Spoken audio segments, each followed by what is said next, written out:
Soft centre crispy lace edges Kerala style appam வீட்டில் ஈஸியாக எப்படி பண்ணணும்னு பார்ப்போம். First 2 cups raw rice 1/4 cup ஊறத் தால் எடுத்து நல்லா வாஷ் பண்ணுங்கள்.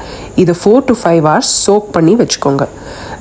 சோக்ட் ரைஸ் அண்ட் தாலை ஸ்மூத்தாக கிரைண்ட் பண்ணி பேட்டர் ரொம்ப திக்காக இருக்கக்கூடாது.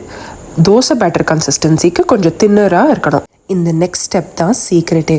மிக்சர் வாஷ் பண்ண வாட்டரில் கொஞ்சம் பேட்டர் மிக்ஸ் பண்ணி அதை ஸ்டோவில் லைட்டாக குக் பண்ணி மாதிரி கஞ்சி மாதிரி பண்ணுங்கள். இந்த மிக்ஸ்சர் கூல் ஆன அப்புறம் மெயின் பேட்டரில் ஆட் பண்ணி கொஞ்சம் சால்ட் ஆட் பண்ணி மிக்ஸ் பண்ணுங்கள். இப்போ பேட்டரை 24 hours ஃபர்மெண்ட் பண்ண விடுங்க. ஃபர்மெண்ட் ஆனதுக்கப்புறம் அப்பங்கடாய் ஹீட் பண்ணிவிட்டு ஒரு லேடில் பேட்டர் போர் பண்ணி பேனை ஸ்வர்ல் பண்ணினா சைட்ஸ் தின்னா ஸ்ப்ரெட் ஆகும். லிட் போட்டு 1 to 2 minutes குக் பண்ணுங்கள். இதை கடலைக்கறியோட சாப்பிட்டா அப்சல்யூட் ஹெவன். அடுத்தது என்ன பார்க்கலாமா?